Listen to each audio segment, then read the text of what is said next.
Hey guys, I'm Alastair from Trail and Kale, and this is my Nike Pegasus Trail 5 review.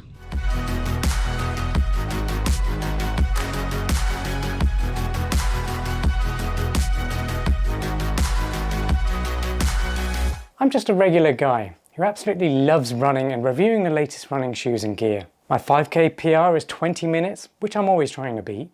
I've run countless ultra marathons around the world, and my favourite distance is the cheeky half marathon. Road or trail, I love running on them both. I'm not afraid to let you know when a running shoe is crap, but also you're definitely going to know when one blows me away. Either way, our independent running shoe reviews are always 100% honest, reliable, and hopefully you'll come away from this video having learned something new. If you've been following the channel and our website for a while now, you'll know I've reviewed every Pegasus Trail version that's come out, and this one's been a bit of a roller coaster.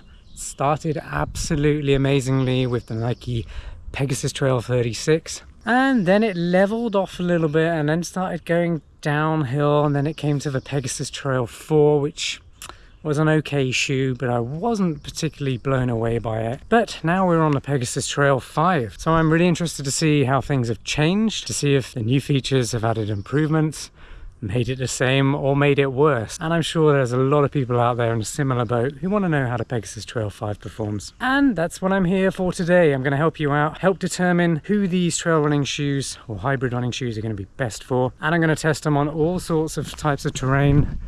I've got steep climbs, I've got steep descents, I've got nice gradual rolling hills and flat sections.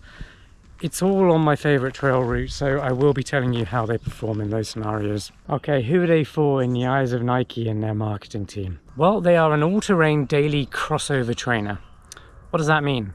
Well, they're designed to be as good on the trails as they are on the road. So for anyone who has to run to their trailhead, or someone who just wants a pair of running shoes that can handle light trails and road running, then this shoe is going to be for you.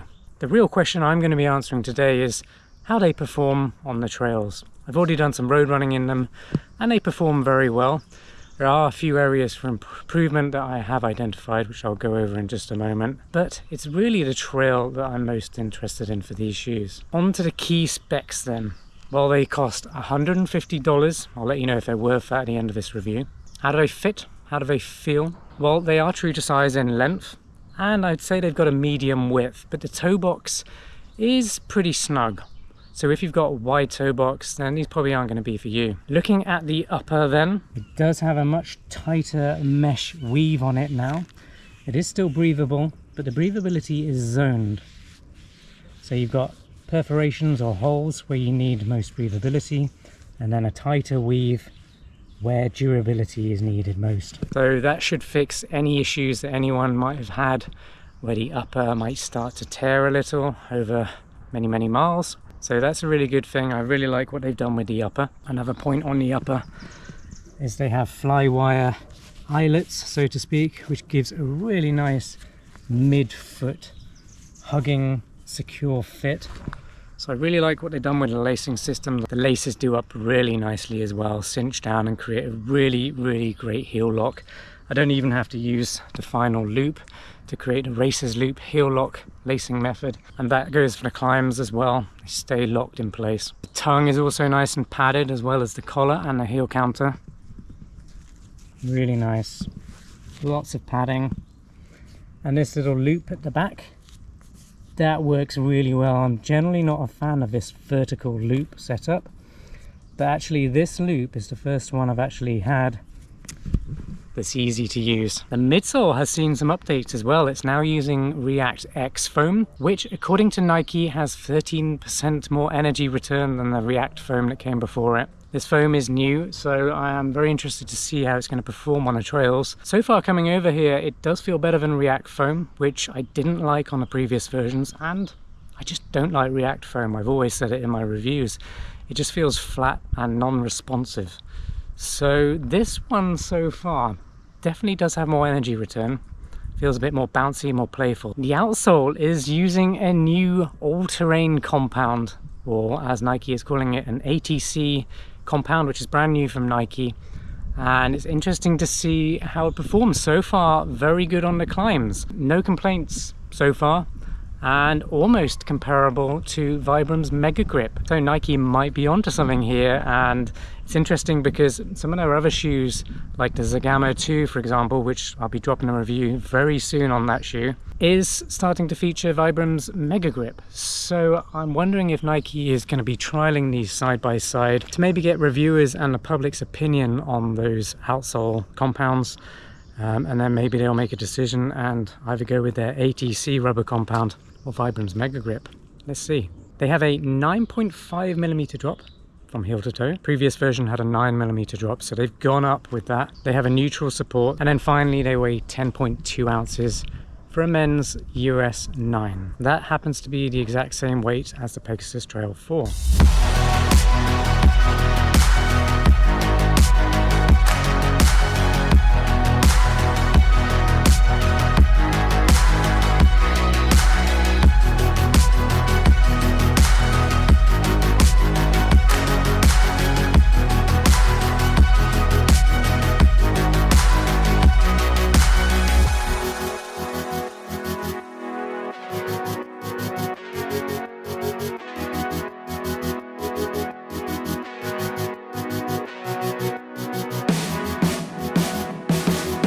Let's quickly talk about how they climb and how they operate on the flats, because I've been doing some flat running as well. It's also a very hot day here in Northern California today. Got out of my run a little bit late today, so it's about midday. Such an amateur mistake.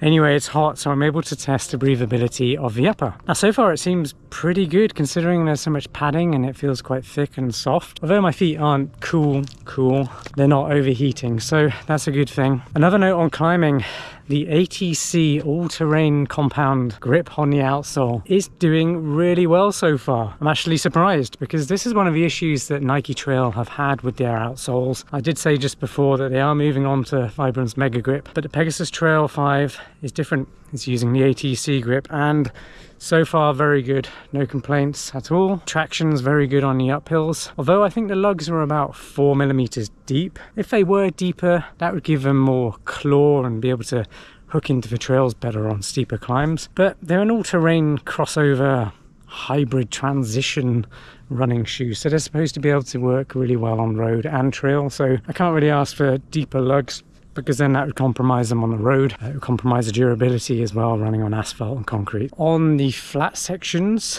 one thing I've noticed is that under the forefoot here does feel like there's less spring and energy return. It feels a little bit dampened and flat in that area. So I wonder if maybe Nike could add a little bit more foam there, or alternatively remove a little bit from the back to give it a lower drop, so that it doesn't kind of force you to the forefoot as much. So anyway, I mean, they feel good, they run well on the flats, they climb really well. I will be doing some hardcore downhill running soon. Oh, and I mentioned this before, but it's important for me to reiterate this because it's an important feature when you're hiking or running up steep inclines, and that's the heel lock of an upper. So it needs to really lock your foot in the shoe so your heel doesn't slip out of it, and the Pegasus Trail 5 does this really well.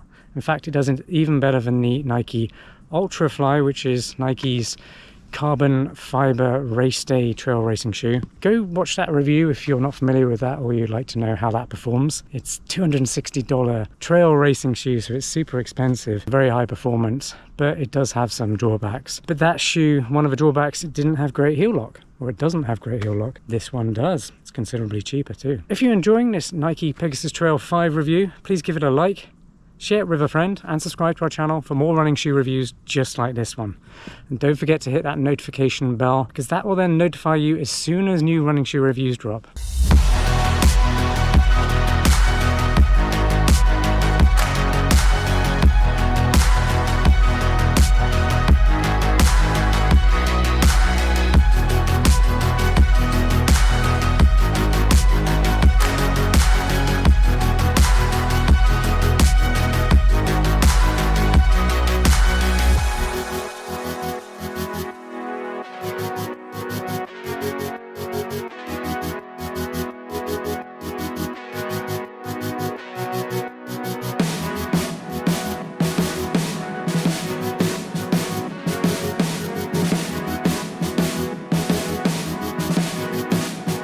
Holy crap, it's hot. I'm at the top of my climb. I've done it all now. It's about 300 meters of climbing on this run. Shoes have held up really well so far. I've noticed on some flats where there's high frequency rocks and technical terrain that it's not the most stable platform. And I mean that in terms of how it kind of fights back or holds your whole foot together whilst you're running, because it's quite a flexible midsole. There doesn't seem to be any rock plate, or there's obviously no speed plate or anything like that in there to kind of hold the shoe level. So it does kind of rock a little bit on technical terrain.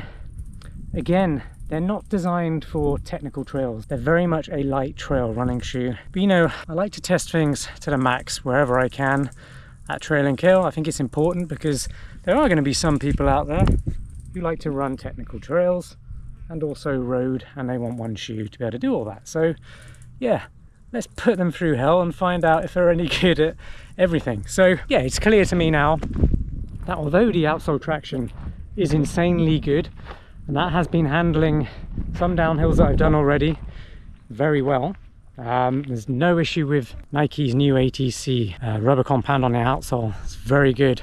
It's more the stability and the higher drop that puts you more on the heel, and that's where most of the midsole stack height is. Very important to know if you were hoping to take these on technical trail or technical trail races in the mountains, and they're probably not going to be for you, but for training on all types of terrain that's not crazy technical, stuff like roads, gravel, mild, light, rocky, hard buff trails, easy stuff like that, then these are actually going to be a really good choice for you. Okay, time to hammer these on a downhill then. 300 meters of vertical descent.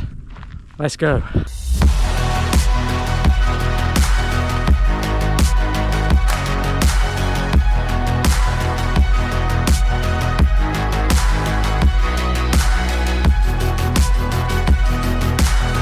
Lots and lots of fun on the downhill then. They pass in many ways. Firstly, they're just really fun, they're very bouncy.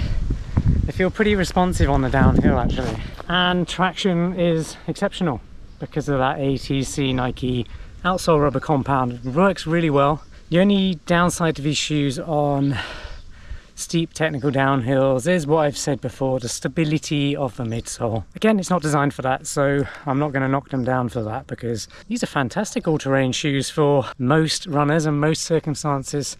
You'll know if this running shoe is for you after getting this far in my video, because it really is just a versatile shoe that allows you to run on the roads and light trails, so whether that's a park run or, you know, run around a lake or any kind of mild trails where you don't have technical scary rocks that could trip you up if you don't have a stable shoe. And I'm sure you know what that is as well. So yeah, if that's the kind of trail running you do, these shoes are going to be really good for you. Right then, are the Nike Pegasus Trail 5 worth that $150 price tag? Well, I'm gonna have to say yes. I'm surprising myself here because a few Nike Pegasus Trail versions before this I have said no, don't bother, because they just haven't really performed that well. But these ones are a marked improvement. I really like how Nike has updated this shoe. They've done a few things that I wished they had in the last version, so I'm really happy with that. Next version, all I can hope for is that they reduce that drop a little bit more, maybe put a bit more responsiveness and cushioning under the forefoot towards the front of the toe. That would just make them feel a bit more responsive